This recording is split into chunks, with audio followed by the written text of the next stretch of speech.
আসসালামু আলাইকুম। আপনারা সবাই কেমন আছেন? আশা করি ভালো আছেন, যে যেখানে আছেন সুস্থ আছেন। আপনাদের দয়ায় আল্লাহর অশেষ রহমতে আমিও ভালো আছি। তো আমি চলে আসছি আবারও একটা নতুন ব্লগ নিয়ে। ভাবলাম যে আজ সকাল থেকেই ব্লগটা শুরু করব। তো এই যে সংসারের যা টুকটাকি কাজ সকাল থেকে আপনাদের সঙ্গে শেয়ার করার জন্য ভিডিওটি অন করেছি। আশা করি ভালো লাগবে। ভিডিওটি দেখতে থাকুন আর আমার সঙ্গেই থাকুন। তো যে আজকে সকালবেলা উঠেই হলো নাস্তা বানালাম। আজকে বানাইছি হলো রুটি বানাইছি আর সেমাই রান্না করছি।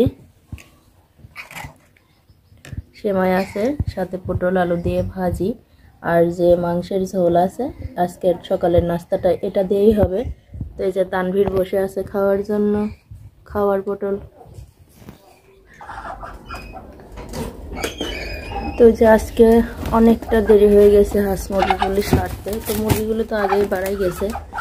এবার যা যা যা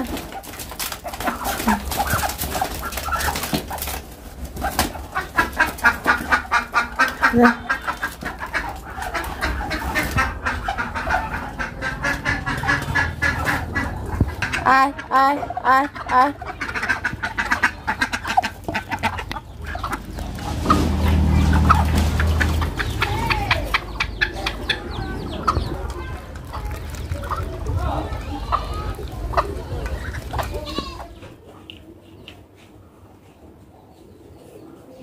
তো যে আজ কদিন ধরেই তো শাক খেতে ইচ্ছে করছে, তো ভাবলাম যে আজকে একটু শাকই রান্না করব। এই জন্য আমি মানে কটা কচু শাক আর কয়েকটা এই যে নুনটা খুরি বলে, এই খুরির শাক দিয়ে একটু ঘাটি করব। এই শাকটা দিয়ে ঘাটি করলে অনেক টেস্ট হয়, শাকটা খেতে অনেক মজা লাগে। এই জন্য তো প্রচুর রোদের মধ্যে আর ঘুরলাম না। তো যখন একটু রোদটা পড়বে তখন আবার কয়টা শাক তুলবে। এই জন্য এখন শুধু কচু শাকই তুলে আনছি।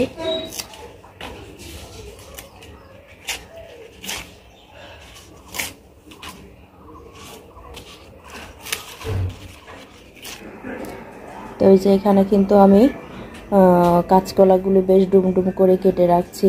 তো এটা হলো মাছ দিয়ে রান্না করবে, এই জন্য বড় বড় করে। আর কাঁচকলার যে শসা, তো আমি আজকে এই শসাটাও আজকে ভর্তা করব। তো আমি এটা ফেলে দিইনি, এই জন্য একটু বেশ মোটা করে করে কাটছি। তো এটা সিদ্ধ করে হ্যাঁ পেঁয়াজ মরিচ দিয়ে আমি হলো ভর্তা করব। এই জন্য এখানে পেঁয়াজ মরিচ রসুনও কেটে রাখছি। তো দেখা যাক আজকে কাঁচকলা শসা ভর্তাটা কেমন লাগে। আর এখানে হলো কচু শাক।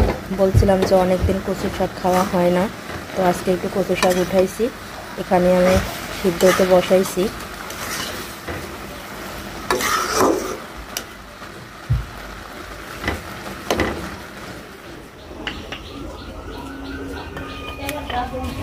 তো এই যে আমার কাঁচকলার শসাটা কিন্তু সিদ্ধ করে ফেলছি। এখানে হলো পেঁয়াজ রসুন মরিচও ভেজে ফেলছি, তখন শুধু বাটবো।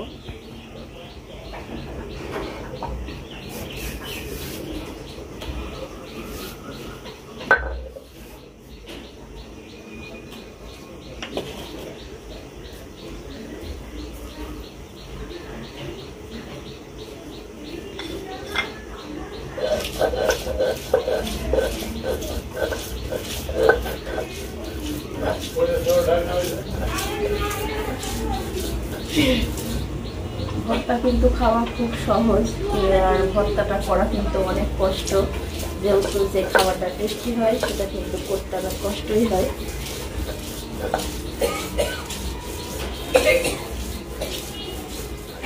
আর এই যে ভাজা মরিচের শসা কিন্তু অনেক শক্ত হয়, এগুলো কিন্তু বাটতে অনেক কষ্ট হয়। তারপরও কষ্ট করেও বাটি, যেহেতু ভর্তাটা খেতে ভালো লাগে। তারপরও দুপুর টাইম বলে কথা, গরম গরম ভাতের সঙ্গে ভর্তা। তো যে আমার কলার শসাটা কিন্তু আমি বেটে ফেলছি। তো এখন এটা শুধু একটু কাঁচা তেল দিয়ে মাখাবো। তো একটু কাঁচা পেঁয়াজও দিলাম যাতে আরও টেস্টি হয়, এই জন্য। আমি লবণ দিয়ে পেঁয়াজটাকে একটু চেটকাই নেব।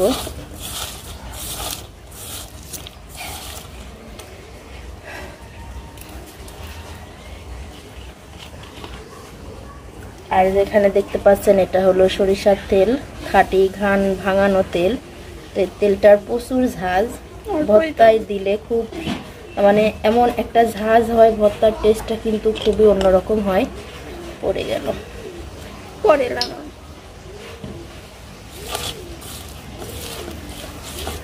কালকে সব তো দেখলেন যে আমরা চানাচুর মাখাই খালাম আসিফের সাথে, তিশা ভাবি ছিল, তো বলতেছিল যে এই তেল দিয়ে যে কোনো ভর্তা করলে আরো বেশি ভালো লাগবে।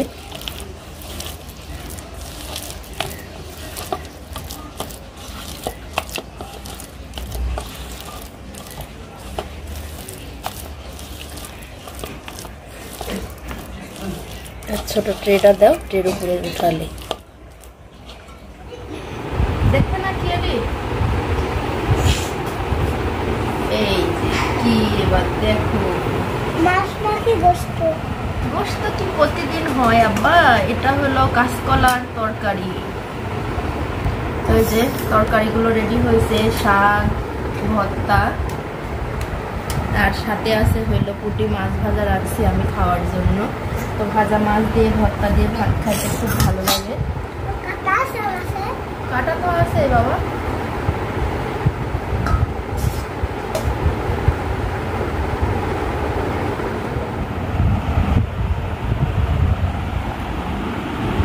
তো এই যে শাক ঘাটি আর এখানে ভর্তা আছে।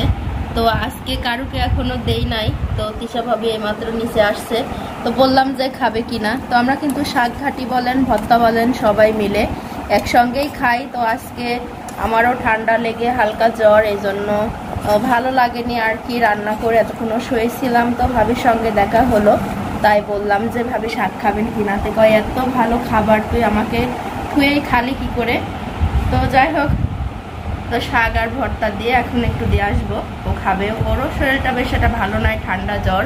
তো যেহেতু এখন আবহাওয়া চেঞ্জ হচ্ছে, অতিরিক্ত গরম এই ঠান্ডা, এই ঠান্ডাটাই কিন্তু লাগছে।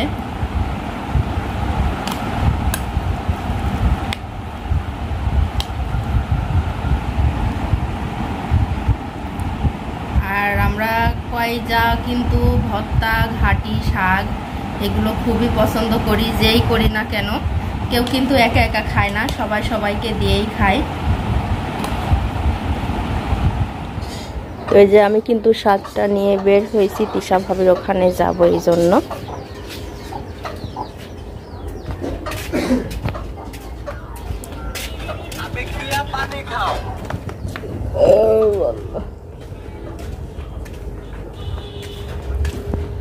তো দেখি তিশা ভাবি মাছাতে আছে কিনা।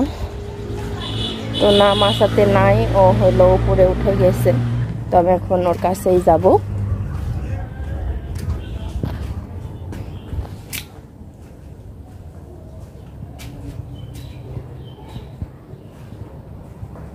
এভাবে নিচে আছেন?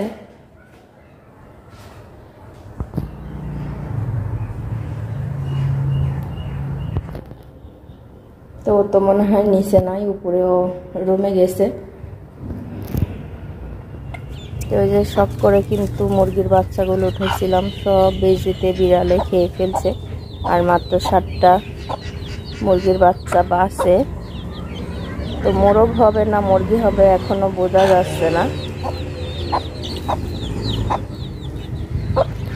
তো ওই যে এখন বিকেল টাইম, তানভীর আর তাবিয়া হলো অনেকক্ষণ ধরে ওরকে পাচ্ছি না। এ তোমার কেস বাড়িতে আসা লাগবে না?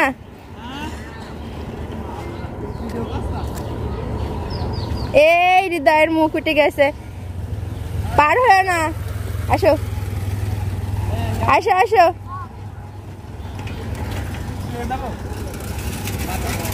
কোন মাঠে? দাঁড়া। রমজান মাস, বাচ্চাদের জন্য কোনো কিছু রান্না করা হয় না। তো আজকে আমার তানভীরের জন্য অন্যরকম একটু কিছু রান্না করে দেব সকালবেলা, ওর কোনো খাবার নেই এই জন্য।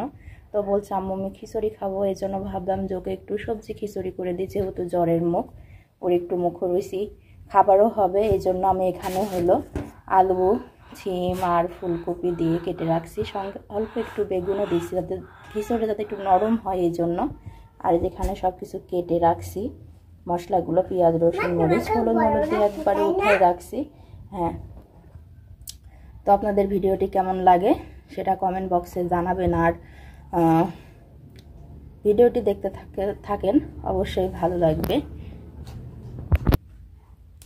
তো এখন আমি চাল আর ডালটা অলরেডি ধুয়ে রাখছি, এখানে সবজিটাও ধোয়া আছে, আমি দিয়ে দেব। মশলাগুলোও দিয়ে দেব।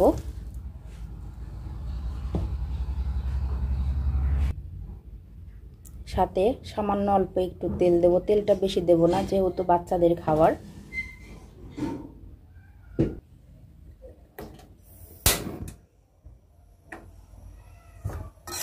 যেহেতু অল্প খিচুড়ি রান্না করা, এই জন্য আমি কড়াইতেই বসালাম।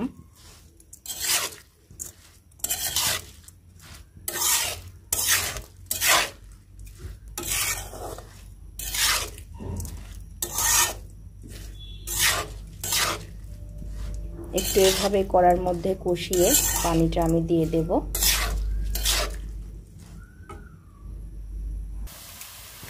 তো যে আস্তে আস্তে কিন্তু খিচুড়ির কালারটা চলে আসছে, আর আমি তেজপাতা দিতে ভুলে গেছিলাম। লাগাও আপুর আয় না, ভাঙি যাবি, তুমি ছুঁয়ে দাও।